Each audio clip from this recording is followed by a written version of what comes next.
നമസ്കാരം സാർ. പ്രതിരോധ കയറ്റുമതി രംഗത്ത് ഇന്ത്യ അതിവേഗം പുരോഗമിച്ചുകൊണ്ടിരിക്കുകയാണ്. വളരെ ഫാസ്റ്റ് ആയിട്ടാണ് ഇന്ത്യയുടെ ഗ്രോത്ത്. പല രാജ്യങ്ങളും ഇന്ത്യയുടെ പ്രതിരോധ ഉൽപ്പന്നങ്ങൾ ഇന്ത്യയോട് ചോദിച്ചിട്ടുണ്ട്. അത് അർമേനിയ, അതോടൊപ്പം തന്നെ ഗ്രീസ് ഉൾപ്പെടെയുള്ള രാജ്യങ്ങൾ, അതോടൊപ്പം തന്നെ സൗദി അറേബ്യ, ഇന്തോനേഷ്യ, മ്യാൻമാർ, പല രാജ്യങ്ങളും ഇന്ത്യയോട് പ്രതിരോധ ഉപകരണങ്ങൾ ഇന്ത്യയിൽ നിന്ന് ചോദിച്ചിട്ടുണ്ട്. ഇന്ത്യ അവരുമായിട്ട് നിരന്തരം സംസാരിച്ചു കൊണ്ടിരിക്കുകയാണ് ഈ വിഷയത്തെ പറ്റിയിട്ട്. ബ്രഹ്മോസ് ഉൾപ്പെടെയുള്ള പല ആയുധങ്ങളും അർമേനിയയുമായിട്ടൊക്കെ. അപ്പം ഈ രീതിയിൽ ഇന്ത്യ മുന്നോട്ട് പോകുമ്പോൾ ഇനി ഭാവിയിലേക്കുള്ള പ്രൊജക്റ്റുകൾ എങ്ങനെയായിരിക്കും? എന്താണ് ഇന്ത്യ ലക്ഷ്യം വയ്ക്കുന്നത്? ഇന്ത്യ ലക്ഷ്യം വെക്കുന്നത് എന്നുള്ളതിൽ കവിഞ്ഞ് നമ്മൾ എക്സ്പോർട്ടിന് വേണ്ടിയിട്ട് ഒരു രാജ്യത്തെ നമ്മൾ സമീപിക്കുന്നില്ല എന്നുള്ളതാണ് ഏറ്റവും വലിയ രസകരമായിട്ടുള്ളൊരു കാര്യം. മറ്റു രാജ്യങ്ങൾ ഇന്ത്യ സമീപിക്കുന്ന ഒരു രീതിയിലോട്ട് നമ്മൾ മാറിക്കഴിഞ്ഞു. ഇപ്പോൾ ബ്രഹ്മോസിന് വേണ്ടിയിട്ട് അർമേനിയ ഇന്ത്യ അടുത്ത് ആവശ്യപ്പെട്ടിട്ടുണ്ട്, നമ്മൾ കൊടുക്കാമെന്ന് പറഞ്ഞിട്ടുണ്ട്. പക്ഷേ കൊടുക്കാനാണ് സാധ്യത. കാര്യം ഇന്ത്യയുടെ ഒരു മിലിറ്ററി എക്സ്പോർട്ട് പോളിസി എന്ന് വെച്ച് കഴിഞ്ഞാൽ ഒന്നുകിൽ ആൻറ്റി ചൈന ആയിരിക്കണം, അല്ലെങ്കിൽ ആൻറ്റി പാകിസ്ഥാൻ ആയിരിക്കണം, അല്ലെങ്കിൽ ആൻറ്റി തുർക്കി ആയിരിക്കണം. തേർഡ് നമ്മുടെ ഒരു എനിമി കൺട്രി എന്നുള്ള രീതിയിൽ തന്നെയാണ് നമ്മൾ തുർക്കിയെ കാണുന്നത്. ജസ്റ്റ് കണ്ടൻഡർ മാത്രമല്ല, നമ്മളൊരു എനിമി കൺട്രി ആയിട്ട് തന്നെ. കാര്യം നമ്മൾ ഒരു വളരെ നിർണായകമായ യുദ്ധത്തിൽ നമ്മൾ എതിരാളിയെ സഹായിക്കാൻ നിന്ന ഒരാളെന്നുള്ള രീതിയിൽ, അത് ആയുധമായിട്ടായാലും ആളായിട്ടായാലും മറ്റു രീതികളിലായാലും എല്ലാം ലോജിസ്റ്റിക്സിലെല്ലാം അവരെ സപ്പോർട്ട് ചെയ്ത സ്ഥിതിക്ക് തുർക്കിയെ നമ്മൾ ഒരു നമ്മളായിട്ട് മത്സരിക്കുന്ന രാഷ്ട്രം എന്നുള്ളത് കവിഞ്ഞിട്ട് ഒരു ശത്രു രാഷ്ട്രമായിട്ട് തന്നെ നമുക്ക് കരുതേണ്ടി വരും. അതുകൊണ്ടാണ് അർമേനിയ ബ്രഹ്മോസ് ചോദിച്ചപ്പോഴത്തേക്ക് ബ്രഹ്മോസ് ഇന്ത്യയുടെ അടുത്ത് ചോദിക്കാൻ ധൈര്യപ്പെട്ടത് തുർക്കിക്കെതിരായിട്ടും തുർക്കിയുടെ സഖ്യരാജ്യങ്ങൾക്കെതിരായിട്ടും ഒക്കെ ഉപയോഗിക്കാൻ വേണ്ടി തന്നെയാണ്. ഈ അർമേനിയയുടെ ഏറ്റവും പ്രധാനപ്പെട്ട ഒരു പ്രത്യേകത എന്ന് വെച്ച് കഴിഞ്ഞാൽ ഇന്ത്യയുടെ ഇതുവരെ തന്നെ ഏറ്റവും വലിയ ഡിഫൻസ് ബയറായിട്ട് അർമേനിയ മാറിക്കഴിഞ്ഞു. നമ്മുടെ സെൻ ആന്റി ഡ്രോൺ സിസ്റ്റം അവർ മേടിച്ചു, 155 mm ഹോവിറ്റ്സർ ഗൺസ് അവർ മേടിച്ചു കഴിഞ്ഞു, സ്വാതി റഡാർ വാങ്ങിച്ചു കഴിഞ്ഞു, പിനാക്ക റോക്കറ്റ് ലോഞ്ചേഴ്സ് വാങ്ങിച്ചു കഴിഞ്ഞു, Akash surface to air missile system അവർ വാങ്ങിച്ചു കഴിഞ്ഞു. ഇപ്പോൾ അവർ ചോദിക്കുന്നത് നമ്മുടെ വളരെ ക്രിട്ടിക്കൽ ആയിട്ടുള്ള beyond visual range Astra missiles ആണ്. അത് അവർക്ക് കൊടുത്താൽ മാത്രം പോരാ. അതിന് ഒരു പ്രത്യേകത എന്ന് വെച്ച് കഴിഞ്ഞാൽ റഷ്യ കഴിഞ്ഞിട്ട് Su-30 വിമാനങ്ങൾ, സുഖോയ് 30 വിമാനങ്ങൾ നിർമ്മിക്കുന്ന രാജ്യങ്ങളിൽ ഒന്ന് ഇന്ത്യയാണ്.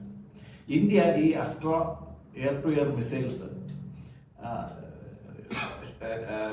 സക്സസ്ഫുൾ ആയിട്ട് ഇൻ്റഗ്രേറ്റ് ചെയ്തിട്ടുണ്ട് Su-MK-യിലാണ്. അപ്പം അവരുടെ കയ്യിലുള്ളത് Su-30SM വെർഷനാണുള്ളത്. അപ്പോൾ അതിനകത്ത് ഈ അസ്ട്ര മിസൈൽസും കൂടെ ഇൻ്റഗ്രേറ്റ് ചെയ്ത് കഴിഞ്ഞാൽ അർമേനിയക്ക് ഇപ്പോൾ കാണുന്ന എയർ ത്രെറ്റ്സിനെ എല്ലാം ഓവർകം ചെയ്യാൻ പറ്റും. ഇപ്പോൾ തുർക്കിയെ നമ്മൾ കാണുമ്പോഴത്തേക്ക് വേൾഡിലെ സൂപ്പർ പവറുകളിൽ ഒന്നല്ലെങ്കിൽ പോലും ഇസ്ലാമിക രാജ്യങ്ങളിലെ സൂപ്പർ പവറിൽ ഒന്ന് തുർക്കിയാണ്. ഇപ്പം ഇസ്ലാമിക നാറ്റോ ഉണ്ടാക്കാൻ നടക്കുന്നതും തുർക്കിയാണ്. അപ്പോൾ ഈ സൗദി അറേബ്യയും ഇടയ്ക്ക് നമ്മളൊരു ഡിസ്കഷനിൽ വന്നായിരുന്നു. സൗദി അറേബ്യ ഇന്ത്യയിൽ നിന്ന് വെപ്പൺസ് ചോദിക്കുന്നു, ഇന്ത്യ ഇപ്പോൾ കൊടുക്കും എന്നുള്ള രീതിയിലാണ് സംസാരങ്ങൾ വന്നത്. അപ്പോഴേ ഞാൻ പറഞ്ഞിട്ടുള്ളൊരു കാര്യം, സൗദി അറേബ്യയ്ക്കും UAE-ക്കും ഒക്കെ നമ്മൾ ഫ്രണ്ട്ലി കൺട്രീസ് ആണ്, പക്ഷേ വളരെ ക്രിട്ടിക്കൽ ആയിട്ടുള്ള ഡിഫൻസ് എക്യുപ്മെന്റ്സ് നമ്മൾ ഈ രാജ്യങ്ങൾക്ക് കൊടുക്കില്ല. കാരണം എന്തെന്ന് വെച്ചാൽ ഇത് അമേരിക്കയുടെ കയ്യിലോട്ട് എത്തിപ്പെടാനുള്ള സാധ്യതയുണ്ട്. പക്ഷെ അർമേനിയയെ സംബന്ധിച്ചിടത്തോളം ഇത് തുർക്കിക്കെതിരെ ഉപയോഗിക്കേണ്ടതായതുകൊണ്ട് ഇന്ത്യ ഇത് കൊടുക്കാനുള്ള സാധ്യതയാണ് നമ്മൾ കൂടുതൽ കാണുന്നത്. ഇപ്പം ഡിഫൻസ് ഡീൽസിൽ പല സ്പെക്കുലേഷൻസും വരും. അപ്പോൾ സ്പെക്കുലേഷൻസ് വരുമ്പോഴത്തേക്ക് ഇന്ത്യയുടെ ഡോക്ട്രൈൻ എന്താണെന്ന് നമ്മൾ മനസ്സിലാക്കണം. ഡിഫൻസ് എക്സ്പോർട്ടിന്റെ ഡോക്ട്രൈൻ എന്ന് വെച്ച് കഴിഞ്ഞാൽ anti China, anti Pakistan, anti Turkey. അല്ലാതെ ഒരു രാജ്യങ്ങൾക്ക് നമ്മൾ ക്രിട്ടിക്കൽ ആയിട്ടുള്ള എക്യുപ്മെന്റ്സ് കൊടുക്കത്തില്ല. കുറച്ച് ഗണ്ണോ ഹോവിറ്റ്സറോ ഒക്കെ നമ്മൾ കൊടുക്കുമായിരിക്കും. പക്ഷെ ബ്രഹ്മോസ് ഫൈനൽ സ്റ്റേജ് ഡിസ്കഷനിലാണ് UAE മാറ്റുന്നതാണ് ഇപ്പോൾ നമുക്ക് അറിയാൻ കഴിയും. അതെപ്പോഴും ഡിസ്കഷനിൽ ഇരിക്കത്തേ ഉള്ളൂ, അതൊരിക്കലും കൊടുക്കത്തില്ല. കാര്യം ഈ ഡോക്ട്രൈൻ വളരെ ക്ലിയർ ആണ്. അവര് ആന്റി അമേരിക്ക ആണോ? അല്ല. എന്ത് ഡോക്ട്രൈനാണ് അങ്ങനെ ഒരു? അല്ല, നമ്മുടെ ഡോക്ട്രൈൻ എന്ന് ചെയ്താണ് നമ്മുടെ നേരത്തെ ഞാൻ പറഞ്ഞില്ലേ, ഇന്ത്യ ഒരു defence export, critical defence export ചെയ്യണമെങ്കിൽ ഒന്നിന് ആന്റി പാകിസ്ഥാൻ ആയിരിക്കണം, അല്ലെങ്കിൽ ആന്റി ചൈന ആയിരിക്കണം, അല്ലെങ്കിൽ ആന്റി തുർക്കി ആയിരിക്കണം. ഈ മൂന്നും അല്ലാതെ നാലാമത്തെ ഒരു ഓപ്ഷൻ നമ്മുടെ മുമ്പ് ഇപ്പോൾ നിലവിലില്ല. കാര്യം നമ്മൾ ഈ ത്രെട്ട് നേരിടുന്ന ഈ 3 രാജ്യങ്ങളുമാണ്. അപ്പൊ ഈ 3 രാജ്യങ്ങൾ ത്രെട്ട് നേരിടുന്ന മറ്റ് രാജ്യങ്ങളുമായിട്ട് ഇന്ത്യ ഡിഫൻസ് എക്സ്പോർട്ട് രംഗത്ത് സഹകരിക്കുന്നതിനകത്ത് തെറ്റില്ല എന്നാണ് വിചാരിക്കുന്നത്. ഫിലിപ്പീൻസുമായിട്ടൊക്കെ നമ്മൾ പലപ്പോഴും ഡീല് ചെയ്യാനുള്ള ഒരു കാര്യം, അവർ ചൈനയിൽ നിന്ന് നേരിടുന്ന ഭീഷണി കൊണ്ടാണ്. പല അതും രാജ്യങ്ങളും US അംബ്രല്ലയ്ക്ക് കീഴിൽ വരുന്ന US ഡിഫൻസ് അംബ്രല്ലയ്ക്ക് കീഴിൽ വരുന്നതാണെങ്കിൽ പോലും അവർക്ക് ചൈനീസ് നാറ്റോ, അർമേനിയ നാറ്റോയിലാണ് ഉണ്ട് എങ്കിൽ പോലും നമ്മളത് ചെയ്യുന്ന കാര്യം ഇവര് ഈ രാജ്യങ്ങളിൽ നിന്ന് ത്രെട്ട് നേരിടുന്നു എന്നുള്ള ഒരു രീതി കൊണ്ടാണ് ചെയ്യുന്നത്. നാറ്റോ കംപ്ലീറ്റ് നമ്മൾ ഒഴിവാക്കിയിട്ടില്ല. പക്ഷെ അപ്പോഴും US-ന്റെ അംബ്രല്ലയ്ക്ക് കീഴിൽ അങ്ങനെയും US-ന്റെ കയ്യിൽ എത്താൻ സാധ്യതയില്ലേ? സാധ്യതയുണ്ട്. പക്ഷെ ബ്രഹ്മോസ് പോലുള്ള ഒരു സാധനം എത്താൻ ഇപ്പം അസ്ട്രയുടെ ഇന്റർനാഷണൽ വേരിയൻസ് ഒരുപാടുണ്ട്. പിന്നെ ഈ അസ്ട്ര Su-30 ഇന്റഗ്രേറ്റ് ചെയ്യുന്ന കാര്യത്തിൽ അമേരിക്കയ്ക്ക് താല്പര്യമില്ല. കാര്യം അത് റഷ്യൻ വേരിയന്റാണ്. റഷ്യൻ വിമാനത്തിനകത്ത് ഇത് ചെയ്യണമെങ്കിൽ റഷ്യ ചെയ്യണം. റഷ്യ ഇപ്പോൾ അന്താരാഷ്ട്ര തലത്തിൽ ഒരുപാട് സാങ്ഷൻസ് നേരിടുന്ന രാജ്യം. അപ്പോൾ ഇവർക്ക് റഷ്യ എടുത്ത് പോയിട്ട് ഇതിന്റെ ഒരു പാർട്സ് പോലും വാങ്ങിക്കാൻ പറ്റത്തില്ല. അപ്പോൾ ഇത് റഷ്യയിലല്ലാതെ ഈ Su-30 ഉത്പാദിപ്പിക്കുന്ന ഒരേ ഒരു രാജ്യം ഇന്ത്യയാണ്. അപ്പം ലോകത്ത് Su-30 ഉപയോഗിക്കുന്ന മറ്റ് രാജ്യങ്ങൾ സ്പെയർസിന് വേണ്ടിയിട്ടും മറ്റ് ലോജിസ്റ്റിക് സപ്പോർട്ടിന് വേണ്ടിയിട്ടും ആശ്രയിക്കാവുന്ന ഒന്നാമത്തെ അവസാനത്തെ രാജ്യം ഇന്ത്യയാണ്. കാര്യം വേറെ ആരെയും അവർക്ക് ആശ്രയിക്കാൻ പറ്റത്തില്ല. അപ്പോൾ അർമേനിയ ഇപ്പോൾ ഇത് നമ്മൾ ചോദിക്കുന്നതിന് അസ്ട്ര മെയിനായിട്ട് അവർക്ക് ഇന്റഗ്രേറ്റ് ചെയ്യാൻ താല്പര്യമുള്ളത് Su-30 SM വെർഷനിലാണ്. അപ്പോൾ നമ്മുടെ ആ ഒരു ഡോക്ട്രൈൻ വളരെ ക്ലിയർ ആണ്. നമ്മൾ വളരെ സൂക്ഷിച്ച് നോക്കിക്കഴിഞ്ഞാൽ ഈ ഒരു ഡോക്ട്രൈൻ ഫോളോ ചെയ്തുകൊണ്ടാണ് ഡിഫൻസ് മിനിസ്റ്റർ ഓരോ ഡീലും ചെയ്യുന്നത്.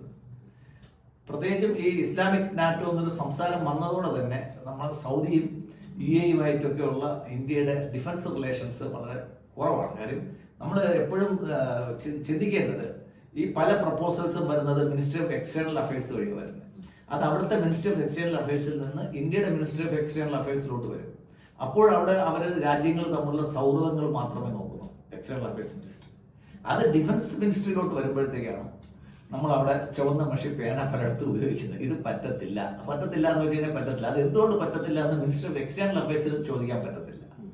കാര്യം നമ്മുടെ സാങ്കേതിക വിദ്യകൾ ഡിഫൻസ് മിനിസ്ട്രിക്ക് അകത്ത് പോലും പല സെക്ഷനുകളും പരസ്പരം പോലും അറിയത്തില്ല. അപ്പോൾ അവരുടെ എല്ലാവരുടെയും കൺകറൻസ് ഉണ്ടെങ്കിൽ മാത്രമേ ഇത്തരം പർച്ചേസസ് നമുക്ക് പുറത്തു പോകാൻ പറ്റത്തുള്ളൂ. അപ്പൊ അതാണ് ഇപ്പോൾ അർമേനിയ ചോദിക്കുമ്പോഴത്തേക്ക് നമ്മൾ കൊടുക്കാൻ തയ്യാറാവുന്ന ഒരു കാര്യം. അവർ Su-30 വെർഷനിൽ നമ്മൾ ഇന്റഗ്രേറ്റ് ചെയ്യുന്ന അവർക്ക് ടെക്നിക്കൽ സപ്പോർട്ടും വേണം. കാര്യം ഇത് ഇന്റഗ്രേറ്റ് ചെയ്യാനുള്ള ടെക്നിക്കൽ കാപ്പബിലിറ്റി അവർക്കില്ല. അതുള്ള ഒരേ ഒരു രാജ്യം ഇന്ത്യയാണ്. അതുകൊണ്ടാണ് അർമേനിയയുടെ ഈ ഡീൽ നടക്കുമെന്ന് നമുക്ക് ഉറപ്പിച്ച് പറയാൻ സാധിക്കും. അത്തരത്തിൽ ബ്രഹ്മോസ് കൊടുക്കാൻ സാധ്യതയില്ല അർമേനിയക്കെന്നാണ് പറഞ്ഞത്. ബ്രഹ്മോസ് അർമേനിയക്ക് കൊടുക്കുന്നതിന് കാരണം കൊടുക്കണോ വേണ്ടയോ എന്നുള്ളത് അർമേനിയയും നമ്മൾ ടോക്സ് ഉണ്ടാവും. അർമേനിയയും തുർക്കിയും അസർബൈജാനും അല്ലെങ്കിൽ തുർക്കിയും തമ്മിൽ ഒരു എക്സ്പ്ലോസീവ് റേറ്റിൽ വന്നാലേ നമ്മൾ ആ കാര്യം പെട്ടെന്ന് കൊടുക്കാനുള്ള സാധ്യതയുള്ളൂ. അതർവൈസ് നമ്മുടെ ചുറ്റുമുള്ള രാജ്യങ്ങളെ ആയുധവൽക്കരിക്കുക എന്നുള്ളത് നമ്മുടെ സേഫ്റ്റിക്കും നല്ലതല്ല. അതുകൊണ്ട് ഇതെല്ലാം വളരെ ക്രിട്ടിക്കലായിട്ട് മാത്രമേ നമ്മൾ ചെയ്യത്തുള്ളൂ. കാര്യം ബ്രഹ്മോസ് പോലുള്ള ഇത്രയും ദൂരത്തിലുള്ള ആയുധം അവർക്ക് അസർബൈജാനെതിരായിട്ട് ഉപയോഗിക്കേണ്ട ആവശ്യം വരുന്നില്ല. അവരുടെ റേഞ്ചസ് വളരെ കുറവാണ്. രാജ്യത്തിന്റെ വിസ്തൃതി ഇന്ത്യയെ പോലെ ഇത്രയും വലുതല്ല. ബ്രഹ്മോസ് ഇന്ത്യ ഉപയോഗിക്കുന്ന ഈവൻ പാകിസ്ഥാന് എതിരായിട്ട് പോലും ഉപയോഗിക്കാൻ പ്ലാൻ ചെയ്തതല്ലായിരുന്നു. നമ്മൾ ആക്ച്വലി പ്ലാൻ ചെയ്യുന്നത് ബ്രഹ്മോസും അഗ്നിയുടെ ലേറ്റസ്റ്റ് വെർഷൻ എല്ലാം നമ്മൾ പ്ലാൻ ചെയ്യുന്നത് ചൈനയെ ഉദ്ദേശിച്ചിട്ടാണ്. കാര്യം ചൈനയുടെ ഭൂവിസ്തൃതി വളരെ വലുതാണ്. ഇന്ത്യക്കകത്തുനിന്ന് തന്നെ ഇത് നമുക്ക് വിക്ഷേപിക്കാൻ പറ്റും. അവരുടെ വിമാനങ്ങൾ അല്ലെങ്കിൽ അവരുടെ മിസൈൽസ് അവിടുന്ന് തിരിക്കുന്നതിന് മുമ്പ് തന്നെ നമുക്ക് ഇവിടുന്ന് അവരുടെ ഭൂമിയിൽ വെച്ച് തന്നെ നമുക്ക് അടിച്ചു തീർക്കാൻ സാധിക്കുമെന്നുള്ളതാണ്. അപ്പോൾ അത്രയും ദൂരം, അത്രയും റേഞ്ച് കവർ ചെയ്യേണ്ട ആവശ്യം അർമേനിയയ്ക്കും അസർബൈജാനും തുർക്കിക്കും ഒന്നുമില്ല. അവരൊക്കെ വളരെ അടുത്തടുത്ത രാഷ്ട്രങ്ങളാണ്. അതാണ് അതിന്റെ ഒരു പ്രത്യേകത. എന്നാലും ഇന്ത്യയുടെ ഒരു ഈ ഡീൽ നടക്കുന്നതോടുകൂടി ഒരു ഇന്ത്യ പുതിയൊരു സഖ്യം, അതായത് പസഫിക് മേഖലയിൽ കൂടി ഒരു വലിയ സാന്നിധ്യമായി മാറും. പ്രതിരോധ രംഗത്ത് അമേരിക്ക പോലെ തന്നെ, അല്ലെങ്കിൽ അമേരിക്കയുടെ അത്രയും ഇല്ല എങ്കിൽ കൂടിയും പ്രതിരോധ രംഗത്ത് ഒരു അധികായകൻ എന്ന രീതിയിലേക്ക് ഇന്ത്യ മാറുകയാണ്. തീർച്ചയായിട്ടും അത് നമ്മെ സംബന്ധിച്ചിടത്തോളം ഒരു വലിയ കാര്യം തന്നെയാണ്.